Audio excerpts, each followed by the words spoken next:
Welcome again to my channel. This is Trev from Trevessence, and today we're going to start a new book.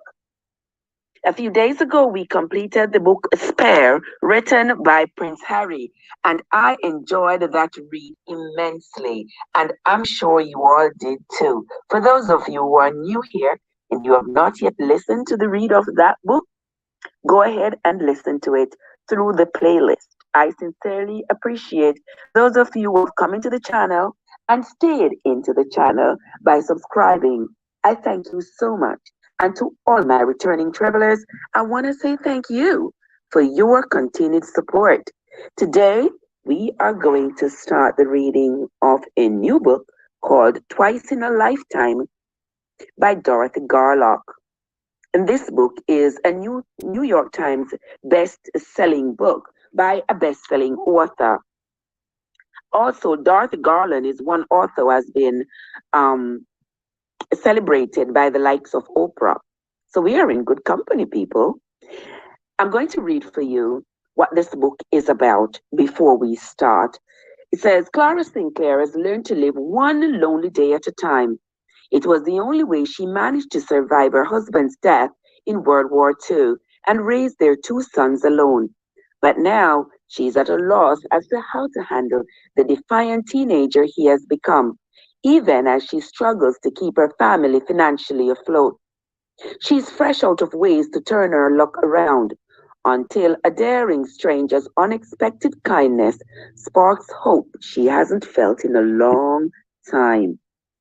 Drake McCoy lives for risk, speed, and putting his incredible drag racing skills to the test. One night in this quiet rural town is all he needs to win a big score and be on his way, until he meets Clara. Drawn in by her quiet strength and her beauty, Drake is tempted to become someone he never imagined, a family man. But a vicious and unseen enemy is closing in fast, throwing Drake and Clara's fragile future into a dangerous tailspin. Can their love survive? Well, we will find out. And as we do so, guys, if you are new here, I want to say welcome to you. If you have not yet hit that subscribe button, now is a great time to do so. And don't forget to turn on your notification bell so that whenever I upload a video, you will be the first to get notified. And guys, you know I like to read the prologue. Let us begin. Bees buzzed among the early spring flowers. A gentle breeze rustled the boughs of tall evergreens and maples. Ted Gooden's dog, forever chained to his rickety house, barked angrily. But Clara Sinclair noticed none of these things. She couldn't take her eyes off the black car, the Oldsmobile that rounded the corner up the street at Wilson Avenue, coming straight towards her, and then slowed before parking against the curb in front of her house. Bright afternoon sunlight reflected off the car's window and hood, making it impossible for Clara to see who was inside. Standing on the porch, she leaned against her broom, absently brushing a strand of black hair from her cheek and tucking it behind her ear. She couldn't say why, but she felt uneasy. From the open door behind her came the sounds of music and laughter. Her mother, Christine, was playing a spirited, happy melody on the piano as Clara's 7-year-old son, Tommy, sang. The boy's rendition of Old MacDonald was making his grandmother laugh. Clara had been humming along as she swept, but had stopped when she noticed the car. Clara fought the sudden urge to join them, to turn her back to the automobile, hurry up the steps, and lock the front door behind her. The car's doors opened and two men got out.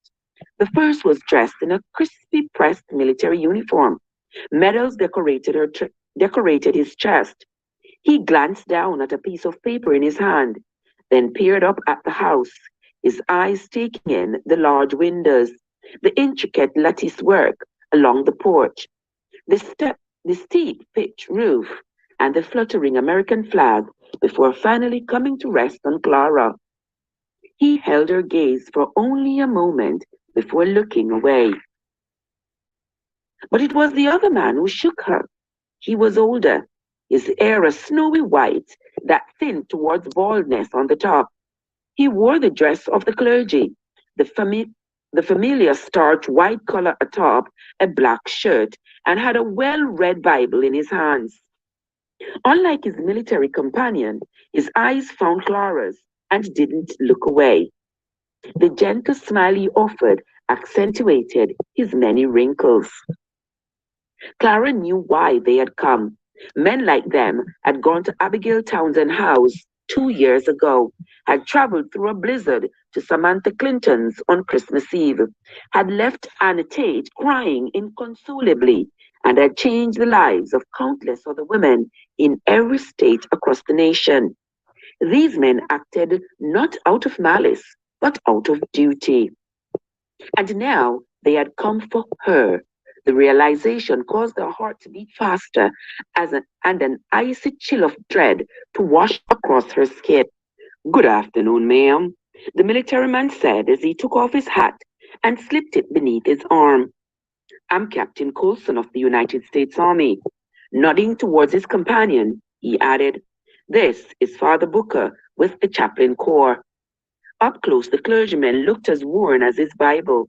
His eyes were red and rheumy, like those of a hound dog. Clara nodded at each of them in turn. The captain cleared his throat. Are you Mrs. Joseph Sinclair? I am, I am, she answered. The look in the man's eyes softened. He took a deep breath. Mrs. Sinclair, he began, I must regretfully inform you that your husband, Private Joseph Lawrence Sinclair, was killed in action on Thursday, the 15th of March. Clara's heart felt as if it had just stopped. Her hands trembled. Tears filled her eyes. Even as she struggled to keep her knees from buckling, she latched on to the date the officer had given, not even a week past. That very day, she had received a letter from Joe. Sitting down at the kitchen table, she had read through it again and again until she knew every word by heart. Her husband had written that he was being careful. He had told her that she shouldn't worry, that nothing bad could happen to him so long as he had her and Tommy to come home to. Joe had promised that he would be back before she knew it, and that they would be a family again. Over and over, he had written that he loved her. Private Sinclair died in service of his country, the military man continued. It was a sacrifice that will never be forgotten. But Clara, but Clara was no longer listening. Her thoughts reeled, assaulted by memories. The moment she had first noticed Joe standing outside Bob Herring's grocery store, how nervous she had been when he asked her to go with him to the movies, the way his lips felt against hers when he kissed her later that night. From those early magical days, their life had spooled out just like the spools of film they had watched, giving her a marriage, a home, and a child, all of it bound by love. It had been perfect, a dream come true, but then the Japanese had bombed Pearl Harbor and everything had changed. Like the other young men in Sunset, Joe had enlisted and gone off to war after training. He had sailed across the Pacific to fight against Hirohito and his army. At first, Clara had been bursting with pride. Her husband was fighting for freedom, to say nothing of how handsome he looked in his uniform. But as time passed, the constant fear and worry threatened to overwhelm her. Many nights she had cried herself to sleep. Still, she managed to keep up a strong front, mostly for Tommy's sake. She clung tightly to the hope she found in her husband's letters and tried to share in his unshakable belief that he would soon be home. But now Joe was dead, and Clara felt it in her heart, a sudden emptiness, as if it was her own life that had ended. Mrs. Sinclair? Clara blinked. Both men were looking at her. I'm sorry, she managed, her head spinning. That's quite all right. I was just offering my condolences, Captain Coulson explained. He appeared uncomfortable, his eyes flickering away, as if he was still ill at ease with the responsibility that he had been given. In times like this, it's been my experience that some measure of comfort can be found from a higher source. He looked towards his companion. My child, the chaplain began, I know this is hard, but you must remember that the Lord works in mysterious ways. No matter what pain he would leave behind, the time has come for Joseph to return to his kingdom, to make the journey home. His voice was soft and comforting. Maybe until different Maybe under different circumstances, it might have been able to provide Clara with the solace she so desperately needed. Let us read his words. Opening his Bible, the chaplain began to flip through the pages, looking for a particular line of scripture. But Clara had already begun to walk away. Her rejection of the chaplain wasn't because she had no place in her heart for God, but rather because her pain was too great to fix. She was like a wounded animal, slowly but surely dying. All she wanted was to get away, to be alone. When she reached the porch, Clara realized that she no longer held her broom. It must have fallen from her hands, though she had no memory of letting it go. Beyond the open door, her mother continued to play the piano as Tommy sang by her side. Neither of them was aware that their lives had changed. Mrs. Sinclair, one of the men asked, are you all right? Stepping inside, all Clara could see was Joe. He had built their house, working day and night, 1 year from spring through the summer, and on into winter, whenever he had time. Joe was in every nail that had been pounded and every doorway under which she walked. Her husband looked back at her from photographs sitting on the fireplace's mantel and hanging from the walls. He was even there in the toys scattered across the floor that belonged to Tommy, their beloved son, and the only real part of Joe she had left. All Clara saw was a reminder of what she had lost. Mrs. Sinclair, are you sure you don't need? Clara softly shut the door. A heartbeat later, she dropped to her knees. The tears she had managed to hold back now came like a flood, streaming down her face. Sobs heaved out of her chest, shaking her like a leaf in a storm. Despair, fear, and pain all dug their claws in deep. The future she had worked for, had prayed to come true, had staked everything on, had been cruelly taken from her. Joe, her husband, the man she loved with all her heart, was dead. When she screamed, the music stopped. Chapter 1. It's March 1954. So what happens now? Tommy will go before the judge, and if Clarence isn't having a good day, there's a chance your son will be locked away for what he did. Clara Sinclair's mouth went as dry as cotton. Her heart raced like a runaway train. Her hands clenched so tightly they were white as bone. Jail? You can't be serious. Like I said, there's a chance.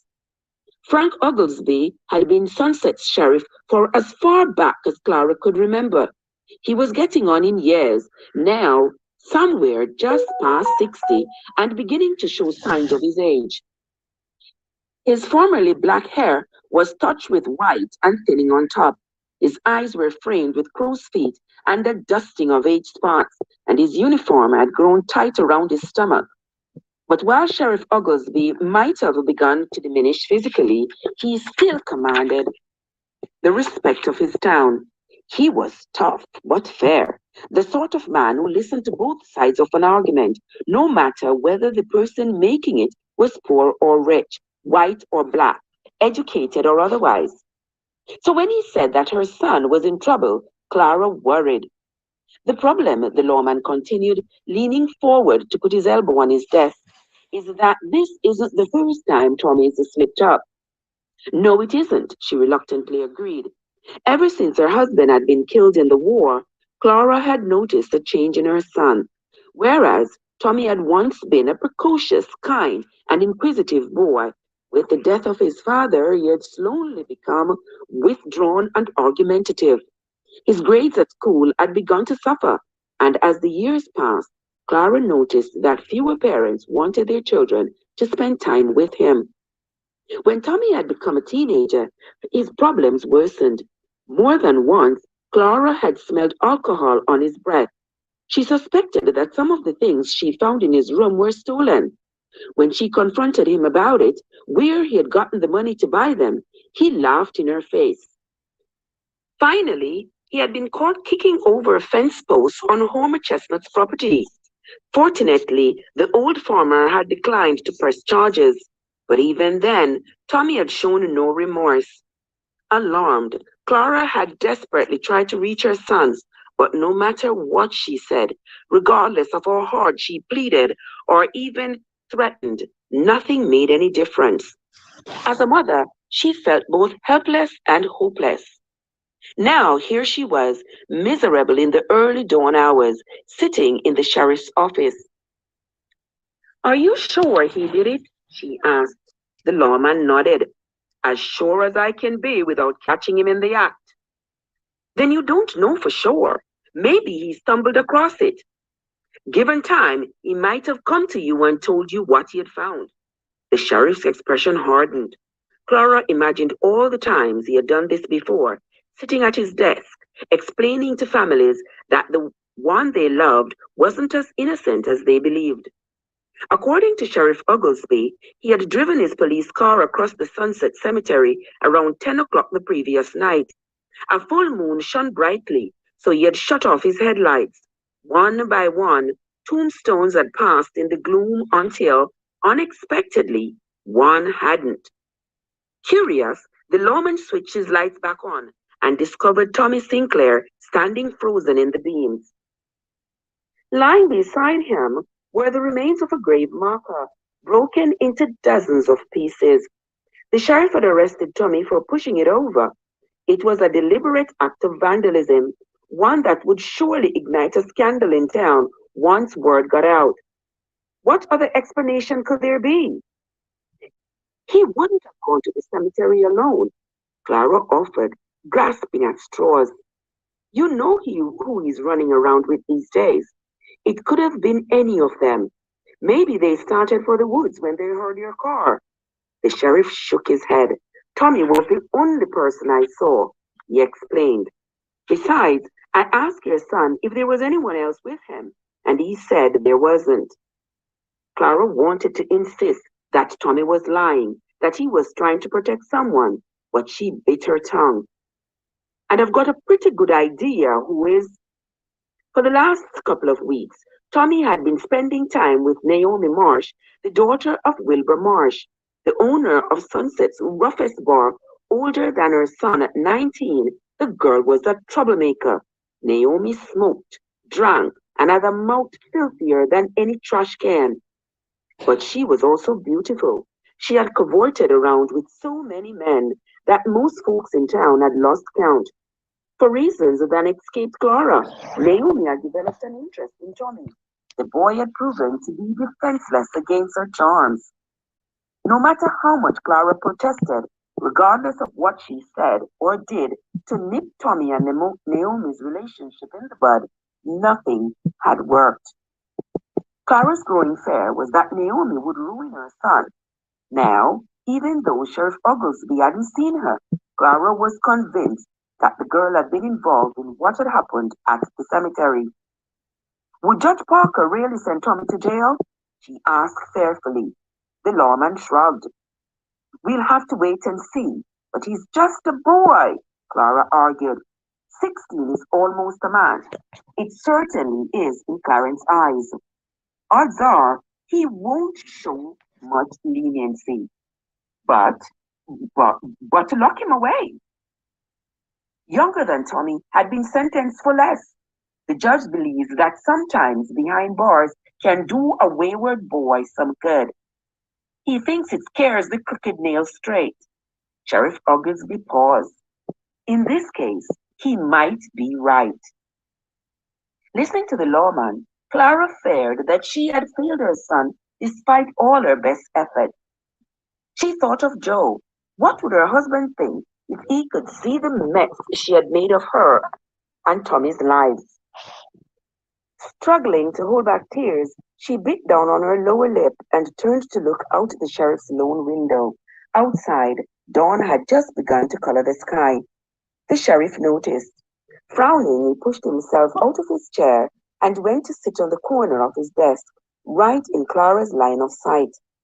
Maybe there's another way, he said. Clara looked up at him through wet eyes. She felt a flicker of hope flare in her chest. What? What do you mean? You were right about one thing. I didn't see Tommy push over that tombstone. So I can't say for certain that he's responsible. Maybe he would have come to tell me about it. Maybe he would have. And maybe he wouldn't have. But because I happened upon him when I did, we'll never know, will we?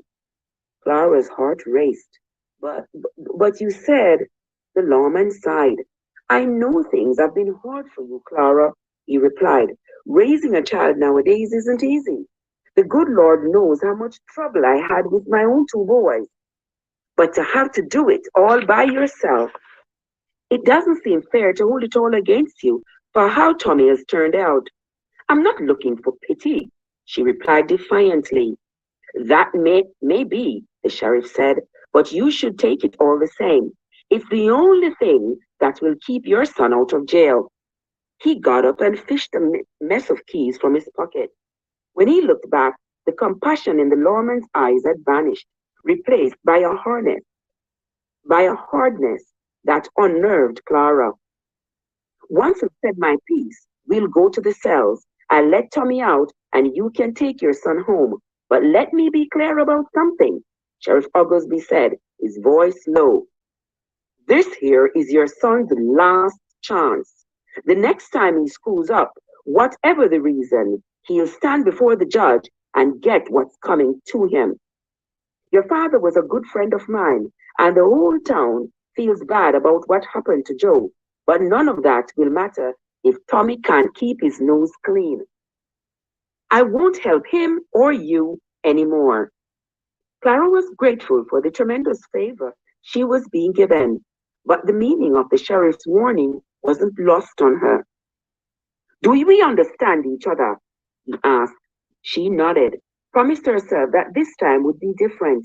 No matter what she had to do, she would keep Tommy from trouble. Now, if only he would do his part. Clara drove her pickup truck through the slowly awakening streets. The sun had just risen. Its light streamed through the newly budded leaves of elms and oaks, painting weather vanes, and splashed across the steeple of the Methodist church. A young boy raced down the sidewalk on his bicycle, flinging newspapers into porches and front walks. All in all, it had the makings of just another day in Sunset. But inside the truck, all was not so serene. Tommy leaned against the passenger door. He had rolled down the window as soon as he had gotten in, planted his arm on the frame, and hadn't budged since they left the jail. He also hadn't said a word. What happened in the cemetery? Clara finally asked. Up until then, she had been too upset to speak. What were you even doing there? Her son didn't answer. Glancing at him, Clara was struck by how much Tommy looked like his father. Every year his resemblance to Joe became sharper, stronger. He had the same thick, dark hair, though Tommy wore his a little bit longer. He pursed his lips the same way when he brooded. There was the same curve to his jaw, the same high cheekbones. Tommy even had the same build, tall and lanky, a frame that he would someday fill out. Only his eyes, green, flecked with gold, came from his mother. She noticed that his clothes, a worn pair of jeans and a denim button-down shirt, were wrinkled, probably from having slept on the jail cell's cot. Tommy absently pulled on a frayed string on the shirt's cuff. Well, the sheriff had been right that at 16, Tommy was almost a man. It was hard for Clara to see him as anything other than her little boy. She remembered how he had been as a child in those years before his father died. He had loved to stand beside the piano and sing song after song for as long as his grandmother would play. Now the piano was silent. Long ago, when Clara would stand at the sink doing dishes, Tommy would race into the room, shouting at the top of his lungs, pushing and rushing to grab her legs as he looked up at her with a smile that melted her heart. Now, it sometimes felt as if all Tommy wanted was to be alone. No matter how hard Clara tried to fill the void created by Joe's death to give her son the happiness he deserved, she never quite seemed to manage. In her worst nightmares, she never would have imagined that things would have been like this, and that made her angry. What do you have to say for yourself? She pressed, slamming the heel of her hand on the steering wheel in frustration. Answer me! But Tommy only yawned and kept staring out the window. Glancing in the rearview mirror, trying to stay calm, Clara took quick measure of herself. She looked exhausted. Dark circles underlined her eyes, the result of having been up all night. Her skin was flushed red and marred by a few wrinkles. She had haphazardly tied her long black hair behind her neck. A few loose strands spilled across her shoulders. Joe had once told her that she was the most beautiful woman he had ever laid eyes upon. Now nearly 36 years old, she had a hard time believing that that had even been true. Clara slowed as they neared the intersection of Harding and Grant. There was such a dip in the road that driving through without braking meant she would bottom out the truck's undercarriage. Struggling with the gears, she managed to downshift in time to ease through. 20 years old, the truck had a list of things wrong with it, nearly as long as Clara's arm. But with money tight, patching its faults whenever one became too bad to ignore was the only option she had. Turning onto Main Street, they passed the bakery, the post office, and Steve Clark out washing the windows of his barber shop.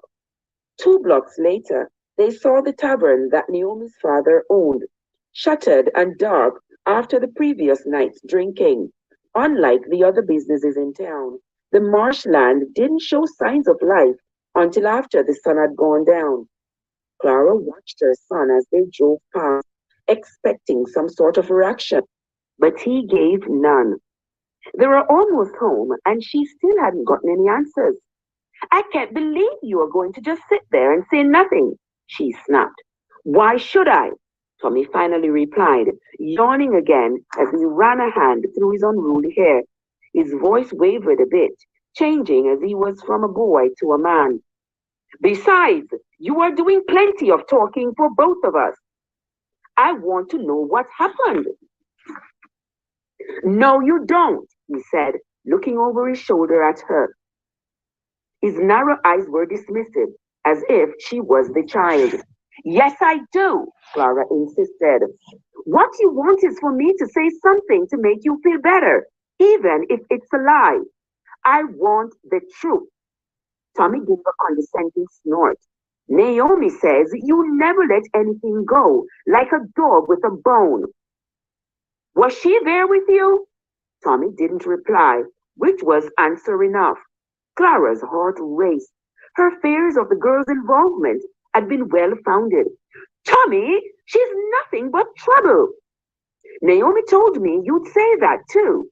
She thinks that the reason you hate her so much is because you are angry. She's so much younger and prettier than you. Naomi says that you don't want me spending time with her because you are jealous she has a future to look forward to while you are stuck in this town. You have got nothing and no one to share it with. Clara was so upset. Her hands started shaking even as she squeezed the steering wheel tight. She pulled the truck over, trumping down so hard on the brakes that the tires squealed before bumping against the curb. Tommy didn't seem the least bit put out, sitting there calmly as if they were out for a Sunday drive. Glancing through the dusty, cracked windshield, Clara realized they were only a block away from home. You almost went to jail because of Naomi, she argued. I don't want you seeing her again. You can't stop me. As long as you are living under my roof, you do what I say, she threatened, hoping it sounded more convincing to his ears than her own. It didn't. Then I'll move out, Tommy replied with a shrug. Clara felt trapped. This was the way things were between her and Tommy. She pleaded with her son to change, while he mostly ignored her, argued when he didn't, and, and in either case kept right on doing as he pleased. The only choice left was to follow through with her threats. But should she, uh, but should she actually kick him out of the house? What would happen if she did? She had long since convinced herself that if Tommy wasn't under her supervision, he'd be worse off. But what if she was wrong? What if Sheriff Oglesby was right? What if sometime behind bars was the only thing that could fix him and fix what was wrong with him? Clara shuddered. What would Joe think of what had become of his family? I wish your father was here, she said. For the first time since Clara had seen him sitting in the jail cell, Tommy showed real emotion. Don't say that, he shouted, whipping around in his seat to jab his finger at her. Every time things don't go the way you want, you say that. I hate it. He is dead and he's never coming back. Before Clara could reply, Tommy pushed open the door, jumped out, and slammed it behind him hard enough to shake the truck. She watched as he stalked down the road and right past their house. He never looked back. As the minutes passed, Clara's heartbeat began to slow. The sun rose higher, and more of sunset woke, and more of sunset woke to a new day. But she still made no move to drive the short distance home. Instead, she sat and thought about her life, about how different everything was from how she had imagined it would be. It was all upside down, backwards, and inside out. Whenever she thought about all that had been lost, a gaping hole that would never be filled, it hurt. But on this particular day, more than any other, the memories were sharper, the pain more raw. Today was the anniversary of Joe's death. Oh my, oh my. All the emotions that came about in that first chapter were real. And lots of parents across America and across the world are experiencing this turmoil with teenage children, especially children they have to raise on their own for whatever reason, because of the mass incarceration of particularly minority people in America, minority men, I should say, in America, or because of the interventions of other life activities like death. I myself was raised by a single mother because my dad, as a police officer, was killed when I was only 8 years old. And since then, I've never had the guidance or the interference of a father into the activities of my life. It has always been my mother. So I can perfectly understand Clara's situation with her son, Tommy, and I'm sure many of you can relate as well. But we're going to continue on to chapter 2. Welcome into the live, my friends. This is Trev from Travessence, and I am reading the book Twice in a Lifetime, written by Dorothy Garland. Thank you so much for coming. We are on to chapter 2. Clara pulled into the driveway and shut off the engine. The truck shuddered as the motor ticked and hummed. She took another glance at herself in the rearview mirror, breathed deeply to try to steady her still rattled nerves, and got out. The house had seen better days. Its yellow paint was faded and flaking. On the far end of the wraparound porch, one of the heave spouts had come loose and hung precariously. The last time there had been a thunderstorm, the attic had sprung a leak with water running down the bathroom walls. The flower beds were choked with last autumn's leaves. Weeds poked their way through the cracks in the wall and driveway, and the grass was in dire need of cutting. Everything had decayed since Joe's death. Clara knew that her husband would have been ashamed. He had always been so proud of his property, so meticulous in its care, that it would have devastated him to see it as it was in such a state. But inside was different. Every week, Clara scrubbed the floors and staircase. Though the furniture was a bit worn and faded, she mended every frayed stitch and straightened every wobbly leg. She dusted the tables until they shone, but she took special care of the fireplace mantel. It was there that she kept her photographs of Joe. They marked every moment of their life together, their courtship, the day they were married, Tommy as a baby, and even Joe smiling proudly in his uniform. Just having them there, seeing them every day, made her feel like he was still around, as if he was watching over them. The smell of coffee wafted from the kitchen. Inside, Clara found her mother, Christine, staring into the pantry. Good morning, Clara said. You are up awfully early. Christine nodded absently. Clara went to the cupboard, grabbed a mug, and filled it with coffee. She sat down at the small kitchen table and looked at her mother. To her daughter's eyes, Christine Montgomery was still a beautiful woman. Her hair, a silvery white with only a few remaining streaks of black, swept over her shoulders. Though her face became more wrinkled with every passing year, it was as perfectly proportioned as a porcelain doll's. Her green eyes, her nose, and thin mouth were just where they should be, even at such an early hour, at almost 60 years of age. She had an air of grace about her. Still, something was clearly wrong.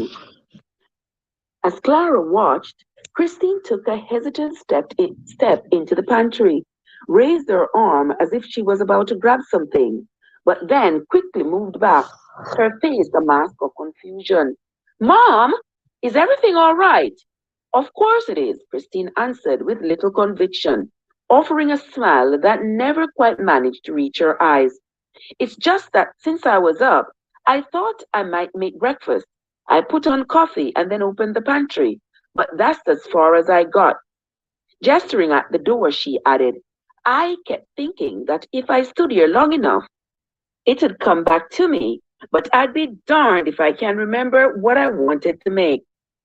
Why don't we make pancakes? Clara suggested, getting up from the table to gather the ingredients she would need. Now that sounds like a lovely idea, her mother enthused. Christine had always been one of the smartest and strongest women her daughter had ever seen. When her husband had unexpectedly died in an automobile accident when Clara was a little girl, Christine had refused to let it keep her from living her life or raising her child as best she could. As Sunset's librarian, she had an encyclopedic knowledge and was ready and willing to help answer any question. A well-schooled pianist, she played in recitals, at church services, and at the town's annual 4th of July picnic. She had plenty of friends, ladies with whom she had gossiped, played bridge, and shared recipes. Everyone in town loved her. But then, a little more than 2 years ago, something changed. It began innocently enough. Christine explained that she couldn't find her house keys, or that she had forgotten the name of her cousin's youngest daughter. Clara hadn't paid her mother's memory troubles any mind. But then, one Sunday morning at church, Christina had repeatedly stumbled over a stanza she had played hundreds of times before. At her daughter's insistence, she had gone to the doctor, but nothing had been found to be wrong. Still, the problems worsened. She blanked on the names of lifelong friends, repeated questions again and again, and forgot to pay her bills. Finally, last year around Christmas, Bob Herring had called Clara to say that Christine had been sitting in her car out in front of his grocery store for more than an hour. When Clara arrived, her mother burst into tears, fearfully admitting that she couldn't remember how to get home. Slowly but surely, Christine began to distance herself from her friends, afraid that she would say or do something foolish. She quit her job at the library. She even stopped playing the piano. On the outside, she looked like the same person she had always been, but on the inside, Christine was withering away. It was painful for Clara to watch. Eventually, with some prodding, she had managed to convince her mother to move in with her, as much for Christine's safety as for her daughter's peace of mind. While making ends meet became harder than ever, there was simply no other choice. Did I hear the truck drive in? Her mother asked after she sat at the table. I thought you were still in bed. I had a few errands to run, Clara lied, thankful that she was getting some eggs out of the refrigerator and her back was turned. That way, Christine couldn't see her face. So early? What was it that couldn't wait? Something from the bank? Well, I just hope that Theo Fuller appreciates you, her mother said, taking a sip of coffee. It's not often you find an employee so devoted to their job that they'd get up before sunrise on their day off. Clara had worked at the Sunset Bank and Trust since the war had conscripted most of the town's men into the service. After Joe's death, she had stayed on. So while what she was telling her mother wasn't the truth, at least it was believable. But the lie was still distasteful, though Christine had confused Theo for Eddie Fuller, the man's son, who now ran the bank. Clara felt no need to correct her mother. What about Tommy? Is he still sleeping? No, he left when I did. That boy, always up to something. The way he burns the candle at both ends. It's a wonder he sleeps at all, his grandmother exclaimed. It seems like only yesterday he was racing down the steps on Christmas morning, wondering what Santa had brought him. Of course, he's almost grown up now. It won't be long before he leaves to start a life of his own. With obvious pride, she added, with the job you have done raising him, I'm sure he'll end up right as rain. Poor Christina, don't even know what Clara is going through with Tommy. Clara cringed. She had purposefully left her mother in the dark about Tommy's acts of mischief. Christine had enough problems of her own. For his part, her son behaved differently around his grandmother, more polite, more like the boy he used to be. Clara knew he cared deeply for Christine, that they had always been close, and that he too wanted to spare her some heartaches, for which Clara was thankful. Still, right now, all she wanted was to talk to her mother about Tommy, to speak of her fears about what he was becoming, of how helpless she felt, unable to do anything to stop it, but she couldn't say a word. When it came to Tommy, she was on her own. Once Clara finished making breakfast, she sat down and ate, talking with her mother about the weather and other innocent topics, feeling both guiltier and more alone with every word. When she finished eating, Clara took her dishes to the sink and began to clean them. I'm going to take a bath and get dressed, she said. I want to get out to the cemetery before the rain rolls in. The cemetery? Her mother asked, confused. What for? Is today a holiday? We were just there to put flowers on your father's grave. Clara stopped scrubbing her plate. Her heart pounded and she felt tears rising, trying to overwhelm her already straining resolve. She took a deep breath in an attempt to compose herself. No, Mom, she said as calmly as she could. Today is the anniversary of Joe's death. Christine's face fell. Oh, sweetheart, she said, her voice choking. I'm so sorry. I should have known. It's just this muddling head of mine. Wiping her hands on a towel, Clara sat down beside her mother. She smiled, taking Christine's hands and giving them a gentle squeeze. It's all right, Mom. You shouldn't be expected to remember everything. Her mother wiped away a tear. How long has it been? 9 years. I can't believe it. It seems like only yesterday when those men came and her voice trailed away. Clara forced another smile. She had had years of practice acting the opposite of how she was feeling. It was a long time ago. It doesn't matter how much time passes, Christine said. Your father's been gone for decades, and there isn't a day that goes by that I don't think of him. Even if my memory isn't what it once was, I could never forget all he meant to me. So don't ever let go of Joe. Treasure your time together, even if it was short. Keep everything, especially Tommy, close to your heart. Clara hugged her mother tightly. Over and over, she told herself to calm down, to keep her emotions under control. She fought back tears, while quietly the thunderstorm raged in her heart. It all worked, at least for now. But when she went to visit Joe, all bets were off. Clara drove through the open gates of Sunset Cemetery, and the truck bumped down the long avenue that divided rows of tombstones. The afternoon sun glinted off stone and weathered iron markers. In the oldest part of the cemetery, rusted fences cordoned off family plots, while a towering obelisk leaned to one side, a memorial to the Walker family, the first to settle there more than 100 years earlier. Turning off the main road, Clara meandered along the creek that bordered the cemetery. Sunlight gave way to shade as she passed beneath tall elms and maples. Gravel crunched beneath the truck's tires. On occasion, she had seen deer grazing here, their heads rising to watch as she drove past. It was a peaceful place, meant to soothe mourners as they came to visit their loved ones. But it had never comforted Clara.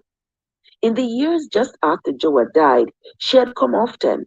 She had stood in the pouring rain, wiped sweat from her brow, pushed pushed away fallen leaves, and brushed snow from his stone. But now she visited only on the anniversary of his passing, whereas once she had sought answers to ease her pain and sadness. Well, I guess as the years go by, the pain isn't as intense as it is when the loss first occurs. And those of us who have lost loved ones know that. Because as for me, for years after my dad's passing, I couldn't find peace. When I saw another child with their dad, when I hear another child say daddy or papa, oh, my heart was so broken. And I just wished my daddy was here. But then I had to face the reality that he wasn't there and he was never going to come back. Let us continue.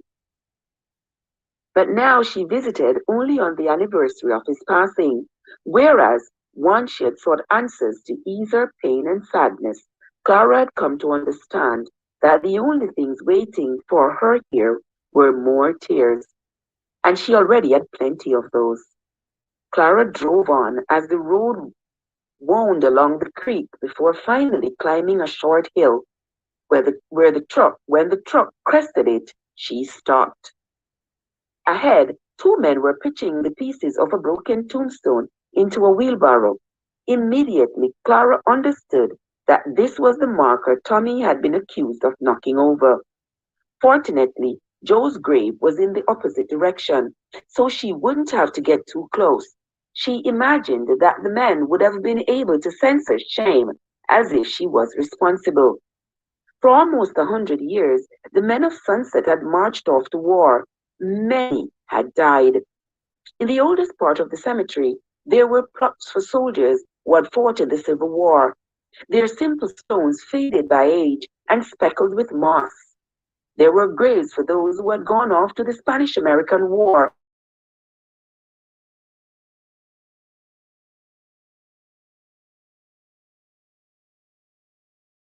Clara was buried among the brave soldiers, sailors, and airmen who had who had died fighting Hitler and Hirohito. More recently, graves had been dug for Jeff T. Jaden and Scott Kavanagh, men Clara still remembered as boys, soldiers who had given their lives in Korea. She feared that someday soon there would be another war, off in some foreign land, and even more of Sunset's bravest would be laid to rest. Clara sat in the truck with her hands on the steering wheel and stared at Joe's tombstone. His was the third in its row, carved out of dark marble. Even now, after so much time had passed, just looking at it filled her with intense feelings of loss. But still she came. Taking a deep breath, Clara grabbed the small bundle of flowers she had brought, pushed open her door on squeaky hinges, and got out. She wiped some leaves from the stone's base, pulled a dandelion from the ground, the weed just beginning to spread its small yellow petals, hungry for the sun, and placed her own bundle of flowers in its place. Clara put a trembling hand on the marker. The stone was warm, almost hot to touch, but she didn't let go. Hello, sweetheart, she said softly, her voice nearly breaking. In years past, Clara had told Joe all about her life, about her fears for her mother's ailing health, her money troubles, and especially her problems with Tommy. Unlike with her mother, she had never held anything back during her graveside chats. Clara figured that Joe saw and knew all anyway, so there was no point in keeping secrets. She had talked about what was happening in the world, from the dropping of the atomic bombs and the end of the war, to the outbreak of the conflict in Korea, to Eisenhower being elected president. She hummed the tune of Too Young by Nat King Cole. She tried to describe what it was like to see Gary Cooper in High Noon at the Palace Theatre.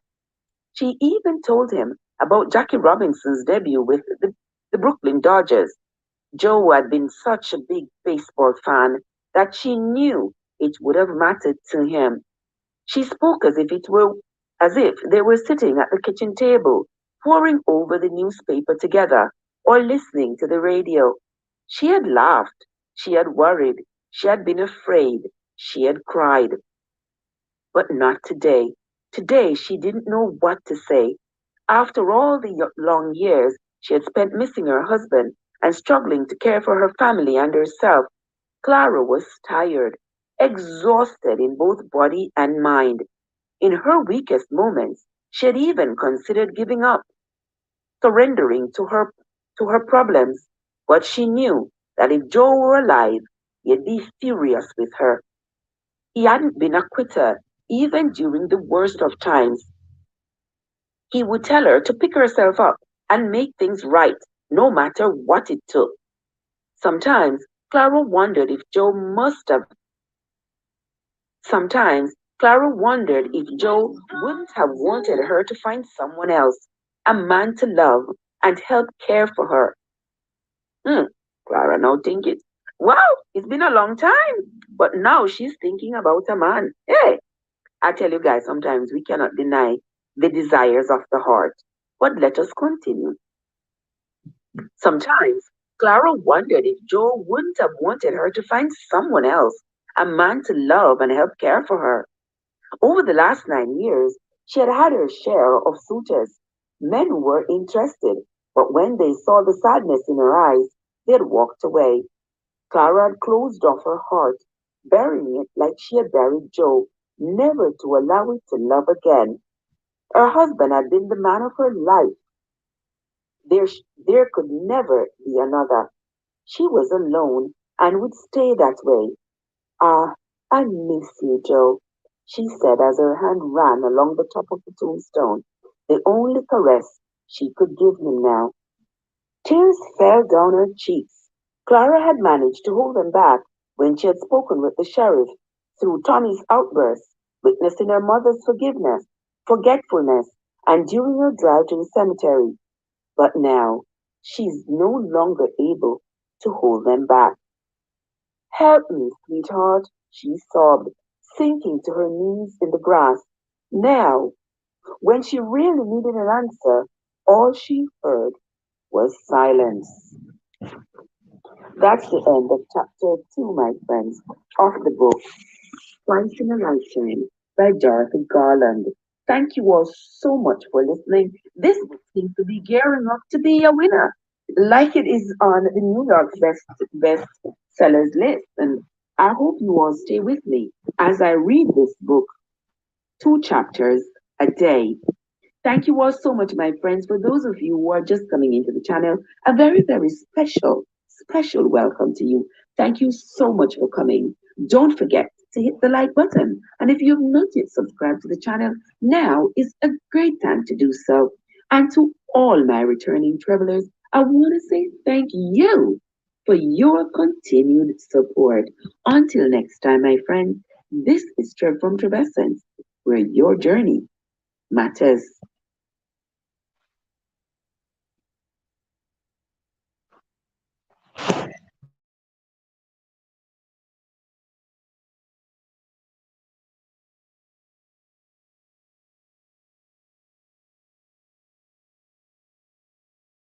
Oh, look at Queen Whitney. Queen Whitney's here. Queen Whitney, how are you doing, my love? So good to see you. There is my lovely Joe is in the play. Oh, Rambo was here. Oh, Rambo, I didn't see you. Welcome, welcome, Rambo. Dalian is here, and also